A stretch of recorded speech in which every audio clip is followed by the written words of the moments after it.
Imagine this. You walk into a room, you're polite, you're friendly, you're doing everything right, and yet somehow, people just don't warm up to you. Conversations feel stiff. People don't seem genuinely interested in what you're saying. You try harder, you talk more, you share more about yourself, and it still doesn't work. What if I told you that the reason most people struggle in relationships, personal, professional, romantic, has nothing to do with intelligence, looks, or even personality? What if the real problem is something so subtle, so deeply wired into how we communicate that almost nobody ever notices it, until now? Today, we're going deep into one of the most powerful books ever written about human psychology and relationships. A book that has sold over 30 million copies. A book that has transformed the lives of presidents, CEOs, salespeople, teachers, and ordinary people around the world. A book that, once you truly understand it, will change how you see every single interaction you have forever. This is How to Win Friends and Influence People by Dale Carnegie. And we're not just going to summarize it, we're going to live it.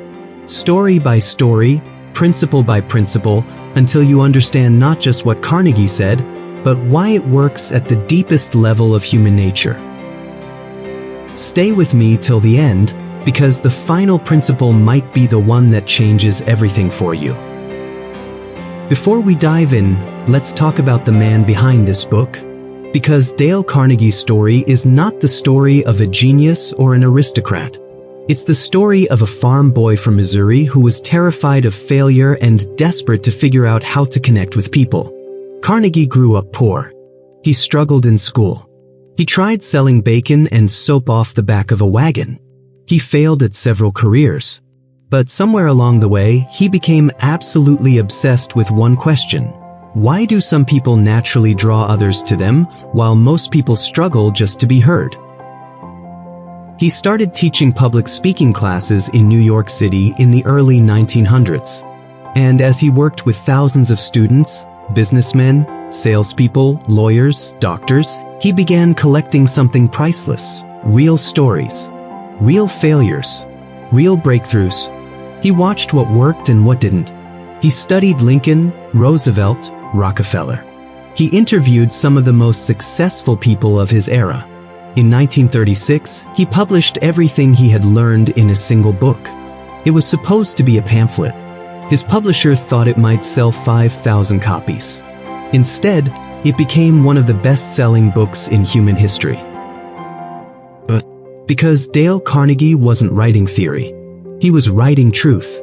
Truth about human nature that was just as real in 1936 as it is right now, today, in the world you're living in. Let's begin. There's a man named Al Capone. Yes, that Al Capone, the most dangerous gangster in American history. And here's something remarkable. Al Capone didn't think of himself as a villain.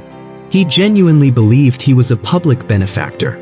He thought he was being persecuted for giving people what they wanted. He never blamed himself for anything. Now, if one of the most violent criminals in history couldn't find fault in himself, what does that tell us about ordinary people? This is where Carnegie begins. Not with some inspirational quote. Not with a feel-good affirmation. He begins with a raw, uncomfortable truth. Criticism is futile. When you criticize someone, you are not changing their behavior.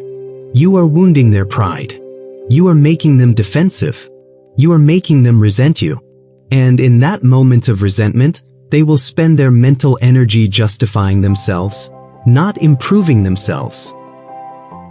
Think about the last time someone criticized you. Did you immediately think, you know what, they're absolutely right, I need to change?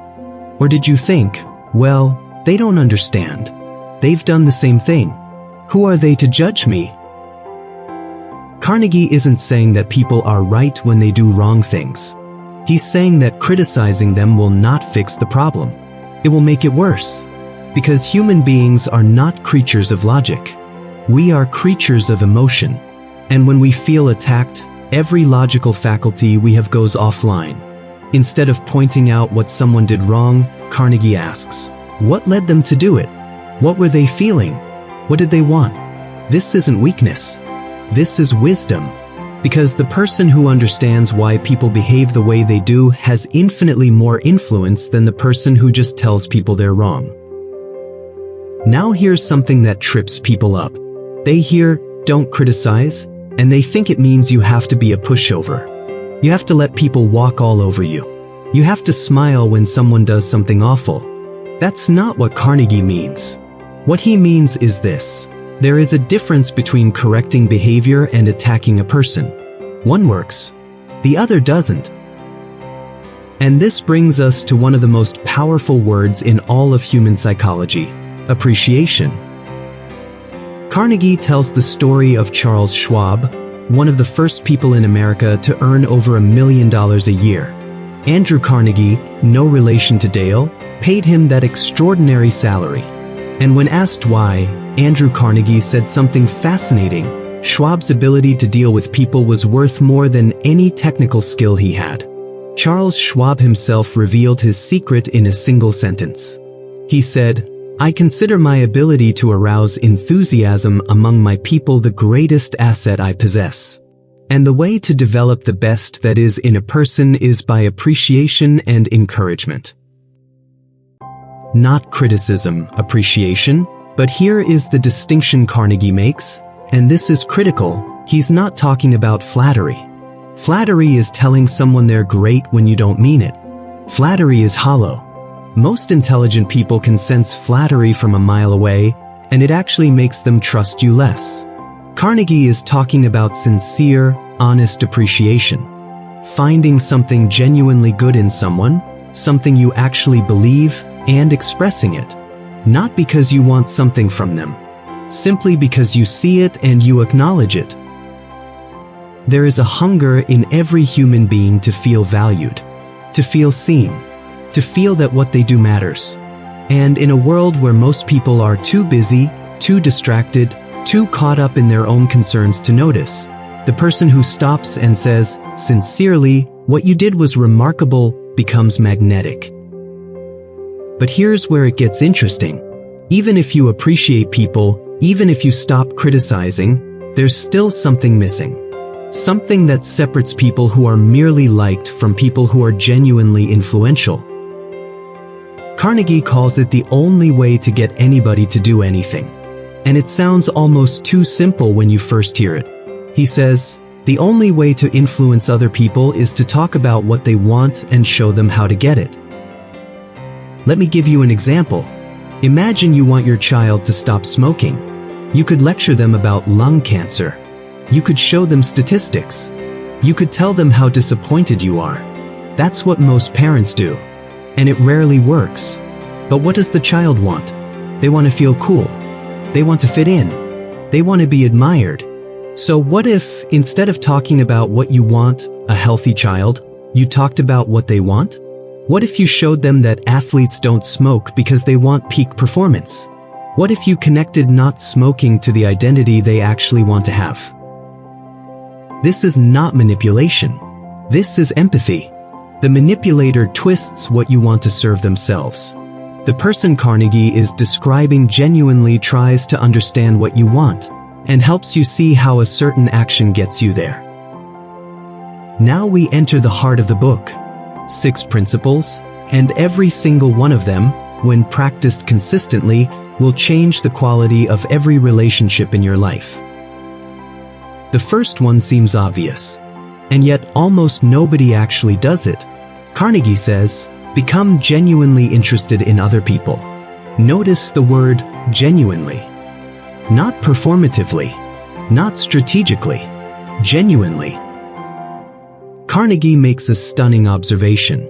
He says, you can make more friends in 2 months by becoming genuinely interested in other people than you can in 2 years trying to get other people interested in you. Think about that. Most people spend their entire social lives trying to be interesting. They work on their stories. They craft their image. They rehearse their jokes. All of it designed to make other people notice them, admire them, like them. And Carnegie says, that's backwards. The fastest way to be liked is not to be interesting. It's to be interested. He talks about Theodore Roosevelt. How Roosevelt, despite being one of the most powerful men in the world, made every person he met feel like the most important person in the room. He remembered names. He knew what people cared about. He asked about their lives, their families, their work. And it wasn't an act. Roosevelt had a voracious curiosity about human beings. He genuinely wanted to know people's stories. And this is the secret most people miss. Genuine interest cannot be faked for long. But here's the good news, it can be cultivated. You can train yourself to become curious about people. You can decide to approach every conversation wondering, what has this person experienced? What do they care about? What have they figured out that I haven't? When you approach people with that kind of curiosity, something magical happens. They feel it. They open up. They become more animated, more alive. And they walk away from the conversation thinking you're one of the most brilliant, charming people they've ever met, even if you barely said a word about yourself. The second principle is so simple it sounds almost silly, but the research behind it is extraordinary. Smile. Carnegie dedicates an entire chapter to this. And I know what some of you are thinking, I paid for wisdom and you're telling me to smile? But stay with me. Carnegie isn't talking about a plastic, forced smile that you put on like a mask. He's talking about the kind of smile that comes from a genuine feeling, when you're actually happy to see someone, when you actually find something warm in the moment, when you bring your full positive attention to a person.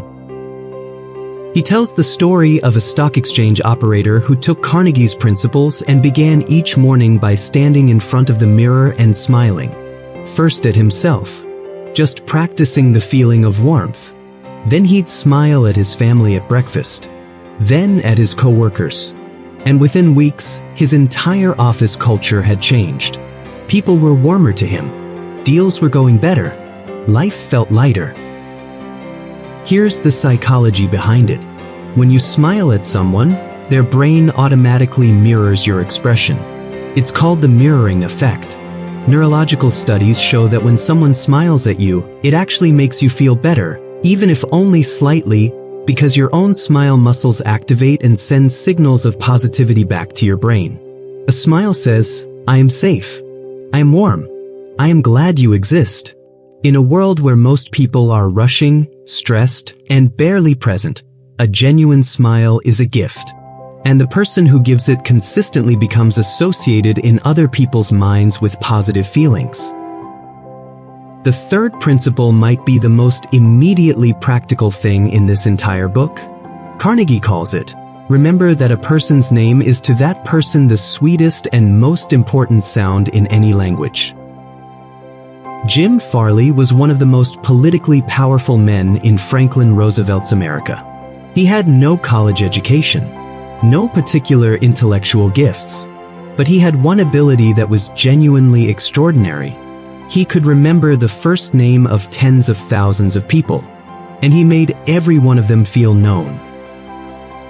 Napoleon III, Emperor of France, made it a personal policy that when he was introduced to someone, he would repeat the name several times during the conversation. If the name was unusual, he'd ask for the spelling.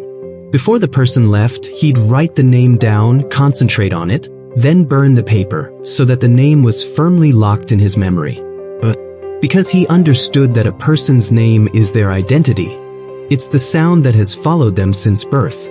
When you use it correctly, warmly, genuinely, you are saying, you are a real person to me.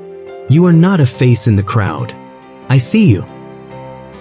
Most people forget names within seconds of being introduced because they're not actually paying attention. They're thinking about what they're going to say next. Carnegie says, the next time you meet someone new, make the decision to remember their name. Repeat it. Use it naturally in conversation. If you're not sure how to pronounce it, ask. People are always touched that you care enough to get it right. The fourth principle cuts to something profound about human nature. Carnegie says, be a good listener. Encourage others to talk about themselves.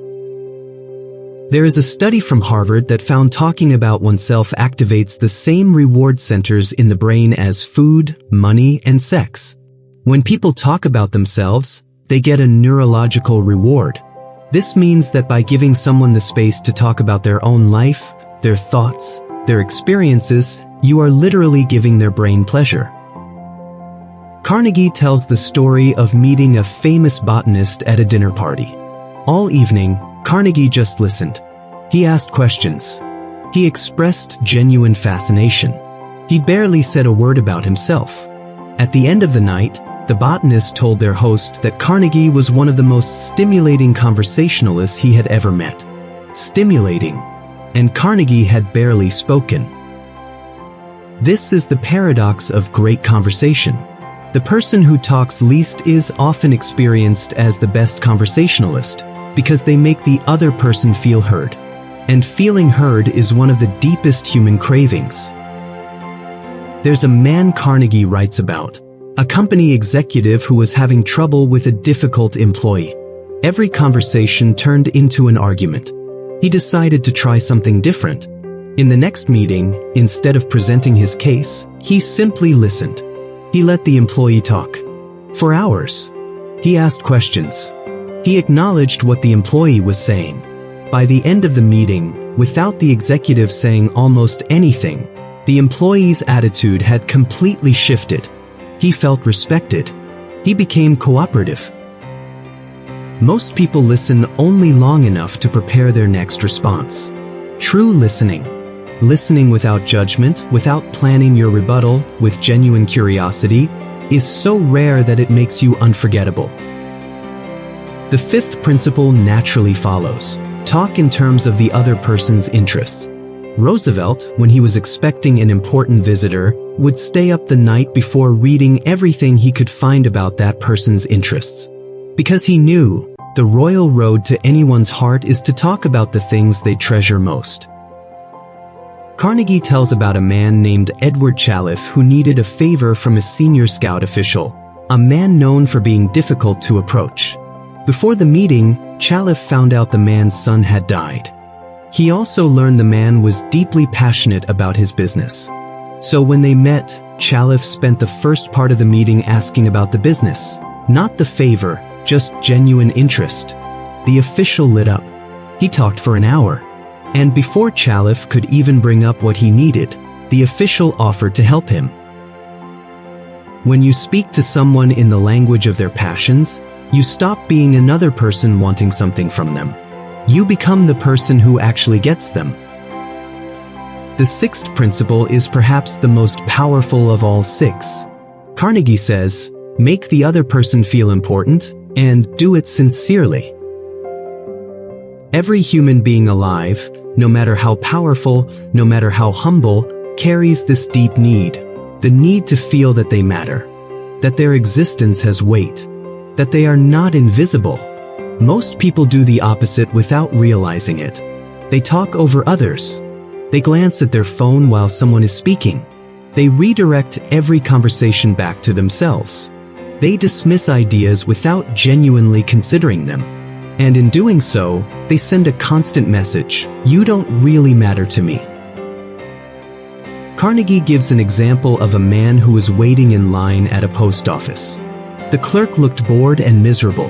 The man looked at the clerk, really looked, and found something genuine to appreciate, beautiful, thick hair. He said, simply and sincerely, I certainly wish I had your hair. The clerk's face transformed. He stood a little taller. He became warm, helpful, friendly. He probably thought about that comment for the rest of his day. Notice what didn't happen. The man didn't flatter. He didn't exaggerate. He simply found one true thing, one real thing, and expressed it. That's all it takes. Now we come to what might be the most immediately useful section of this entire book, because this is where Carnegie confronts one of the most common human behaviors: arguing. Here is a truth that took Carnegie years to fully understand. You cannot win an argument. Think about the last argument you had. Even if you won, even if you presented better evidence, Stronger logic, undeniable facts? Did the other person change their mind? Or did they walk away more convinced than ever that they were right and you were insufferable? Carnegie says, 9 times out of 10, an argument ends with each person more firmly convinced than ever that they are absolutely right. You may be technically correct, and you may still lose, because the other person's pride is now wounded, and their desire to save face will override any amount of logic you throw at them.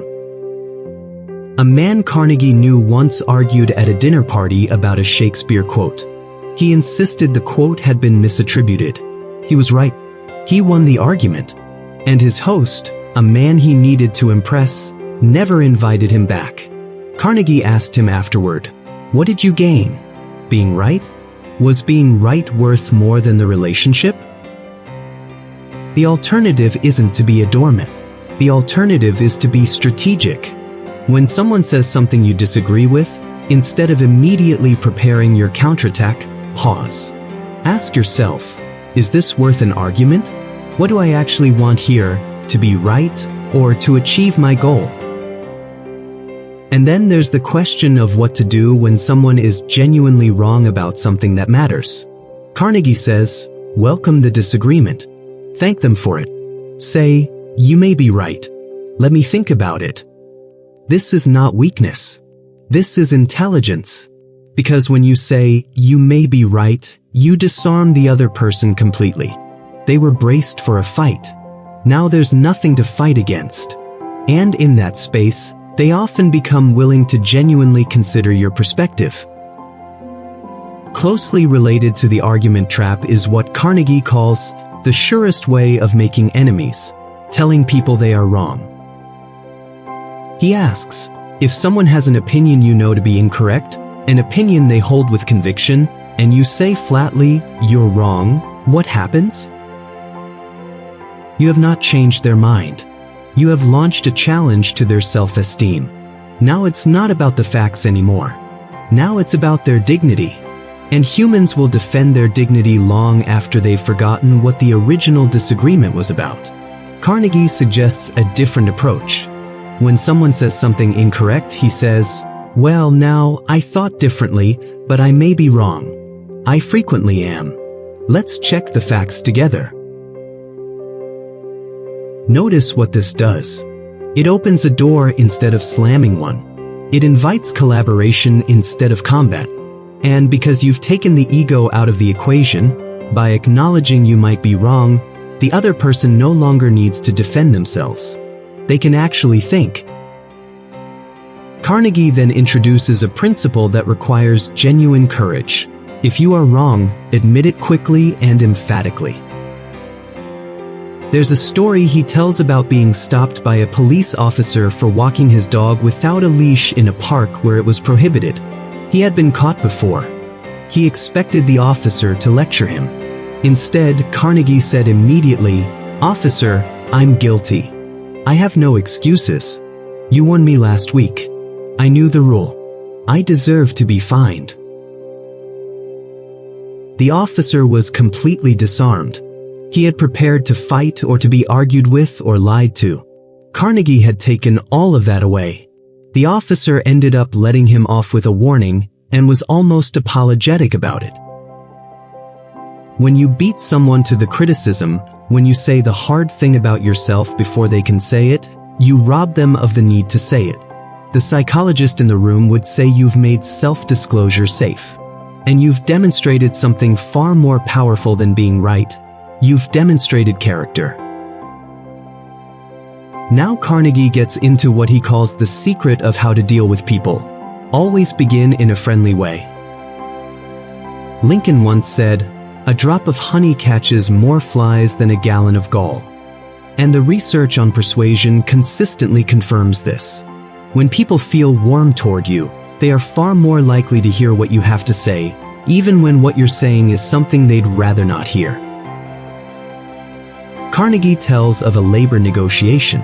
A man representing thousands of workers came to negotiate with a steel magnate who was notoriously resistant to unions. The first thing the negotiator did was not make demands. He began by saying how much he admired the magnate's work. how he understood the pressures he was under, how he was not there to fight, but to find a solution that would work for everyone. The negotiator walked in expecting war. He walked out with a deal. Not because his arguments were stronger, they were the same arguments that had failed before. Because the magnate was in a completely different emotional state to receive them. Here's one of the most counterintuitive ideas in the book. Get the other person saying yes, yes as quickly as possible. Carnegie draws from Socrates for this one. Socrates never argued directly. He never said, "You're wrong, here's why." He asked questions that he knew the other person would agree with. Slowly, step by step, question by question, he led the person to a conclusion they never expected to reach. And when they got there, it felt like their own idea. The psychology here is real. When you say yes repeatedly, your body relaxes. Your nervous system moves into a state of openness. Research in sales shows that people who begin a conversation with small agreements are far more likely to reach large agreements at the end. So instead of starting with the point of disagreement, the thing you want to change someone's mind about, start with what you both agree on. Build a series of yes. Then, when you introduce the point of disagreement, you're not starting from scratch. You're continuing a conversation that already has momentum. Carnegie then shares what he calls one of the biggest secrets to dealing with people: let the other person do a great deal of the talking. This is an extension of being a good listener, but it goes deeper. When you are trying to persuade someone, trying to change their mind, sell them something, or resolve a conflict, the instinct is to talk more, to explain more, to present more evidence. Carnegie says, resist that instinct. Ask questions. Let them talk. Let them work it out. Let them hear themselves. Because people trust their own conclusions far more than they trust yours. He gives the example of a company negotiation where a manufacturer needed a client to change their order. Instead of telling the client what to do, he asked questions. He got the client talking about their challenges, their goals, their concerns. And by the end of the conversation, the client had talked himself into exactly the solution the manufacturer needed, and felt like it was entirely his own idea. This leads directly to the principle: let the other person feel that the idea is theirs. Ego is powerful. People will fight to protect their own ideas and reject the same ideas if they come from someone else. Carnegie understood this with remarkable clarity. He tells of a case where a young designer had an idea she wanted a famous fashion designer to accept. Instead of presenting it as her own idea, she casually mentioned it in conversation, then dropped it. She planted the seed. A week later, the famous designer came to her, excited, presenting the idea as his own. She agreed enthusiastically. The result was exactly what she had wanted, and the designer was motivated, energized, and fully committed, because it was his idea. Was this dishonest? Was she manipulating him? Carnegie would say no. She wanted a good. He felt the joy of creativity. The idea got executed. Everyone won. The only thing that didn't happen was her ego getting stroked, and she was wise enough to realize that her ego was worth less than the result. Carnegie now introduces something that requires a genuine shift in perspective. Try honestly to see things from the other person's point of view. There is a sentence in this section that stopped Carnegie himself when he first encountered it.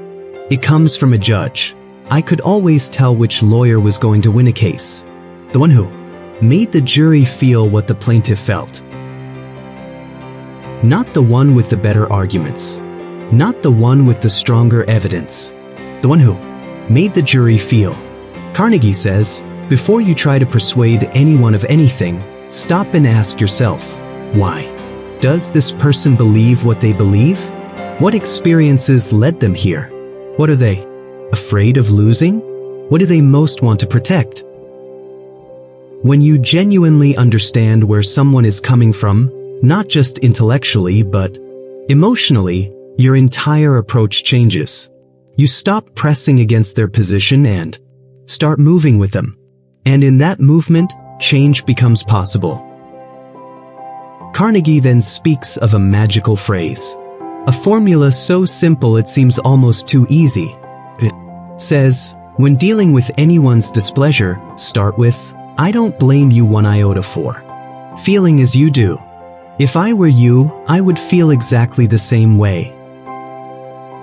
Think about that. Not, I understand your point. Not, I hear what you're saying. But, if I were you, with your history, your fears, your experiences, I would feel exactly the same. That statement does something powerful. It removes the judgment. It says, you are not irrational. You are not dramatic. Given who you are and what you've been through, reaction makes complete sense. And from that place, from that feeling of being truly understood, people become willing to listen, to consider, to change. Carnegie next introduces a principle about human motivation that goes deeper than most people realize. He calls it, appeal to the nobler motives. J.P. Morgan, the most powerful banker in American history, made an observation about human nature. Every person has two reasons for doing anything. The reason that sounds good and the real reason. Now, Carnegie doesn't say ignore the real reason. He says, appeal to the nobler reason. Because every person, no matter how cynical, no matter how self-interested, wants to think of themselves as honest, principled, and fair. He tells of a man named Lord Northcliffe who was a powerful media owner. The photographer had taken a photo of him that he did not want published. Instead of threatening legal action, instead of making demands, he wrote to the photographer appealing to his sense of dignity and fairness. This photo doesn't represent who I am, he explained. I trust that a man of your integrity would not want to misrepresent another person. The photographer withdrew the photo. When you appeal to someone's best self, when you trust them to be honorable, create a pressure that is far more powerful than threats or demands. Because now they must live up to the image you've given them of themselves. Carnegie then gives us what he calls dramatizing your ideas. In a world drowning in information, truth alone is not enough. You have to make truth vivid.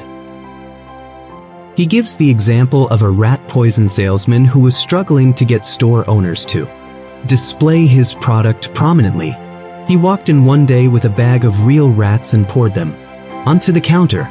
Store owners who had ignored his pitches for months suddenly became very interested in rat poison. A radio manufacturer demonstrated the quality of their set by handing it out free to housewives in the neighborhood, telling them they could return it in 5 days if they didn't love. Almost no one returned it. The experience of using it was the most powerful argument possible. The television industry understood this. Movies understood this. Great teachers understand this. Don't just say it, show it. Make it real. Make it felt. If your idea is good, find a way to make it tangible. The final principle in this section might be the one that creates the most immediate results for anyone in a leadership or mentoring role. Carnegie calls it, throw down a challenge. Charles Schwab once had a factory whose output was falling behind. His manager had tried everything: incentives, pressure, talking to the workers. Nothing worked. Schwab walked in. During a shift change, he asked the day shift, "How many heats did your crew melt today?" 6, they told him. He picked up a piece of chalk and wrote 6 on the factory floor. He walked away. The night shift came in. They saw the 6. They asked what it meant. Someone told them the boss had written it. By the time morning came, the night crew had melted 7 heats. and wrote 7 over the 6. The day crew came back. They saw the 7. They worked themselves to the bone. They melted 10. Schwab said nothing, drew nothing but a single number, and productivity transformed. Carnegie says, the desire to excel, the love of a challenge, is one of the most powerful motivators in human nature. If you can frame a task not as a burden, but as a challenge to someone's competence and pride, watch what happens. The final section of the book speaks to anyone who ever needs to change someone's behavior without destroying the relationship. Carnegie calls these the principles of a leader, but they apply to every parent, every partner, every teacher, every friend. Begin with praise and honest appreciation. Before you correct someone, before you ask them to change, before you point out the problem, find something genuine to appreciate about them. Not as a trick, not as sugar to coat the medicine, but because it is true and because it sets the emotional tone. Carnegie gives the example of a barber who wants to shave a customer who is a first-time client. He lathers him up first, makes everything smooth and comfortable before he brings out the razor. Leaders, teachers, parents, this is the model. But here's something subtle. When you do need to criticize, call attention to the mistake indirectly. Instead of saying, you did this wrong, try, what if we looked at it this way? Instead of, you failed at this, try, I noticed something that I think could make this even better. The word, but, is particularly dangerous. You did a great job, but everything before the but evaporates. The brain hears but as a negation. Release, but you did a great job, and I think this one adjustment could make it even stronger. Talk about your own mistakes before criticizing the other person. Carnegie tells of a young niece who had made a writing error. He could have corrected her directly. Instead, he said, you know, I made mistakes like this all the time when I was your age. I still do. Let me show you what I learned. When you lead with your own imperfection, you transform the dynamic from teacher-student to fellow traveler. And people are so much more willing to learn from someone on the same road as them. Ask questions instead of giving orders. Instead of telling someone to do something, ask, do you think this could work?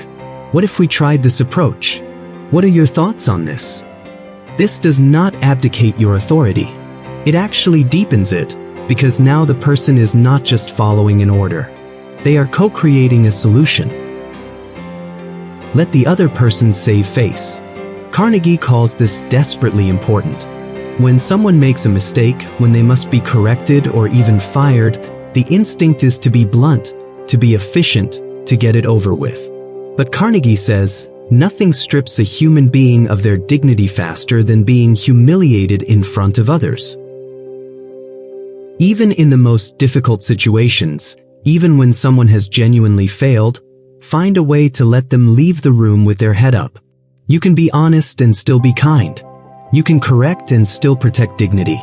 And the person who finds a way to do both will earn loyalty that outlasts any mistake. Praise every improvement, however slight. Carnegie says, I have yet to find a person, however exalted their station, who did not do better work or put in more effort under a spirit of approval than under a spirit of criticism. There's a story about a troubled young boy named Johnny, dismissed as unteachable, troublesome, a lost cause. A teacher named Mary Jones refused to see him that way. Every day she found something, some tiny thing, to genuinely praise. A math problem he got right. A question he asked. The way he helped a classmate. Slowly, almost imperceptibly, Johnny began to change. Not because she fixed him, because she kept showing him evidence that he was fixable, that there was something worth praising inside him. Praise works on adults exactly as it works on children. The difference is that most adults have stopped expecting it, and so when it comes, sincerely and specifically, it hits even harder. Give the other person a fine reputation to live up to. This is one of Carnegie's most powerful and nuanced ideas. If you want someone to improve, if you want to see more of a certain quality in a person, act as if they already possess it. Tell them, sincerely, that you see that quality in them. Then watch them rise to meet your vision. A man Carnegie knew had an employee who was beginning to slack off. Instead of confronting him about his decline, the man said, "I've been telling people that you are one of the most reliable people I've ever worked with. I've staked my reputation on it." The employee was stunned, and then he became, genuinely, the person he'd been described as. Pygmalion in myth turned stone into life through the power of his vision. We all have this power, Carnegie says. See the best in people, name it clearly and sincerely, and they will often grow into it. Now we have reached the end of this extraordinary journey, a journey through the principles of one of the greatest books ever written about human connection. Let me ask you something. Think about the most influential person you have ever known. The person people were naturally drawn to. The person who made things happen not through force or manipulation, but through some quality you could feel even if you couldn't name it. That quality, whatever you sensed in them, it was not magic. It was not an accident of birth. It was the accumulation of small, deliberate practices. It was the choice, made again and again, to look for what was good in people, to listen more than they spoke, to give credit freely, to fight less and understand more.